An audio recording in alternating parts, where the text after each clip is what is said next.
guys, once again, welcome back muli sa ating channel. Panibagong araw at panibagong reaction video ang ating pag-uusapan ngayon.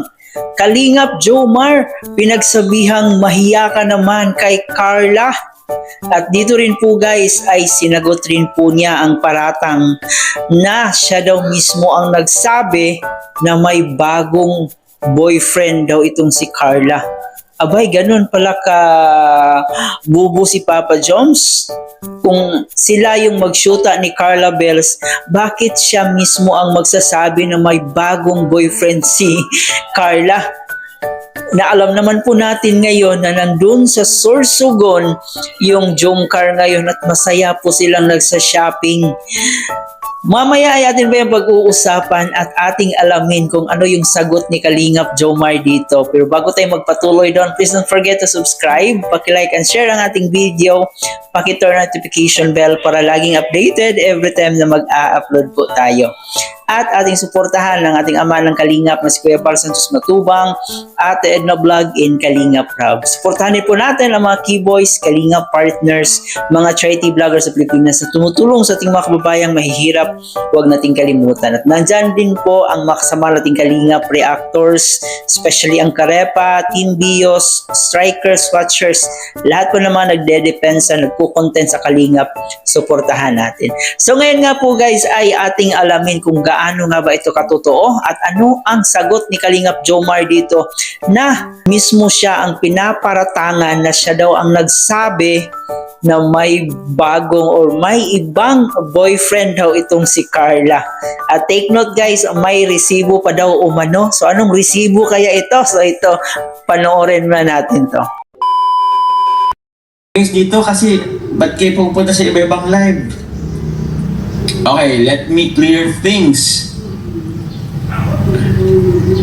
Jomar, maya ka naman kay Carla, no? Bakit po, Maribik?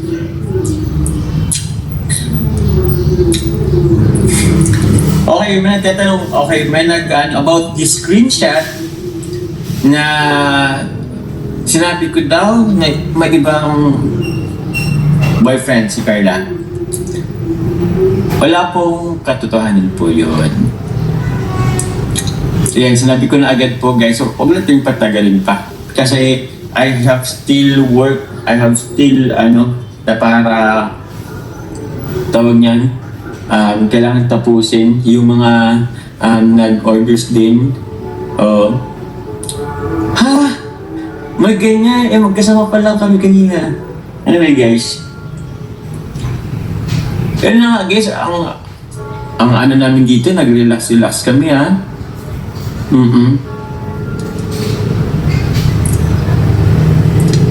Sinabi daw mo daw, wala po akong sasabihan guys. Wala po akong sasabihan guys. I don't know kung saan yung galing po. Resibo? Okay, may nakita akong resibo. Sinabi niya po. Pero hinahanap ko yung resibo, ako mismo nagsabi.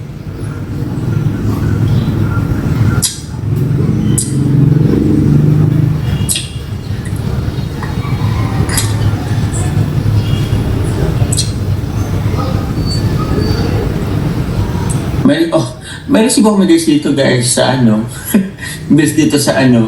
dito sa Trendset ito. Anyway guys, okay. Ito yun, nabanggit ko na. Bakit ako sisira? I don't know. Di ko alam guys.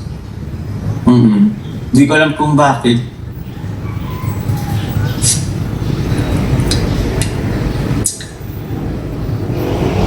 Kaso nga ako, ba't ko guys sasabihin yun? May iba? Bakit ko sasabihin nun?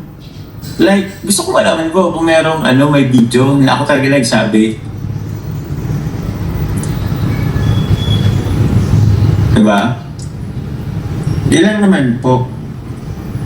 Ay, please, stop na po. Okay? Stop na. Please, na lang, kalma na lang. Yung sa kung masyado kayo guys kung masyado kayo guys nag-stress po sa manangyari, mag-social media break po kayo. Huwag niyo po muna palakorin, huwag niyo po muna pagalan. We're not begging. I'm not begging po.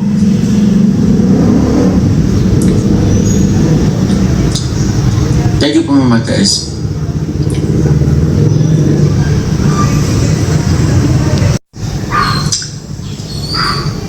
Kaya lang di ako nanonood. Opo. And also, wag lang gatungan po kung ano-ano man kailang igatong na wala namang basis.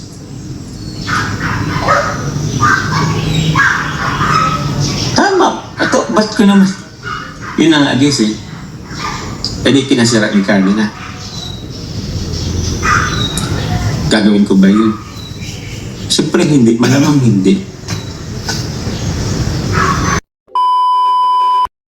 So dito nga po guys, na nakita po natin ang live ni Kalingap Jomar kung saan nga po medyo nainis siya dito sa isang bashers kung saan sinabihan pa siya na mahiya naman daw siya kay Carla Bells. Abay, bakit naman mahiya si Papa Joms kung masaya naman yung pagsasamahan nila? Bakit naman mahiya si Kalingap Jomar kung sweet overload naman yung Jomcar natin? At kitang-kita po natin doon sa Sorsogon na sobrang saya po ng mag-agum. So bakit mahihiya si Kalingap Jomar dito kay Carla? Diba? So kayo talaga mga bashers, hindi nyo talaga titigilan yung Jomcar kung ano-ano yung mga gusto nyong ipalabas, kung ano-ano yung mga eksena na gusto nyong ipasabog. Grabe talaga itong mga bashers, no? At isa pa dito guys, yung issue na si Kalingap Jomar daw umano ang nagsabi or nagpakalat na may ibang boyfriend daw itong si Carla. Abay, ganun pala kabubo or kagago si Kalingap Jomar na siya mismo ang magkalat na merong bagong boyfriend itong si Carla. So, syempre, kung gagawin niya yan, siya yung mapapahiya. No? Siya yung pag-uusapan. Nahala, grabe si Kalingap Jomar. Natiis niya yan. No, natiis niya yan na merong ibang boyfriend pala itong si Carla Bells niya. Na yung alam ng lahat, sila yung masaya, sila yung sweet.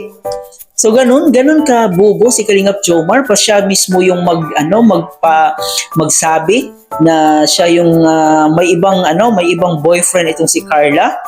Grabe yung mga bashers na walang humpay talaga sila dito sa paninira ng Jomcar.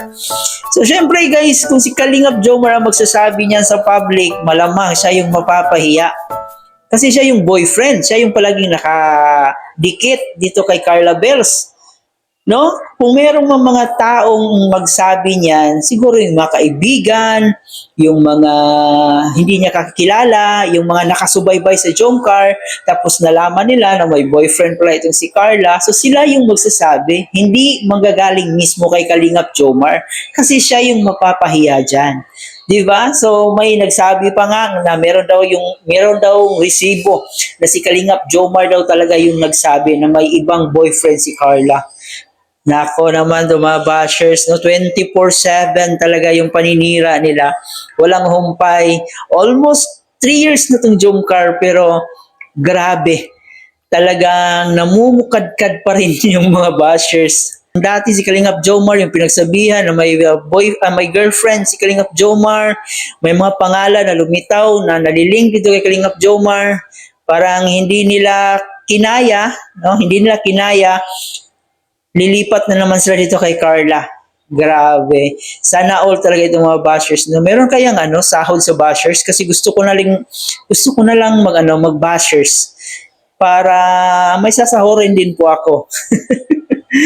Patunay lang po yan na grabe talaga ang kasikatan ng Jomcar. Namamayagpag talaga. Walang makakatibag talaga. Yung EDSI, unti-unti nang nawawala. And yung EDSI at saka Jomcar kasi yung sobrang tagal na, sila yung rivalry talaga dati eh. Sila yung nangunguna.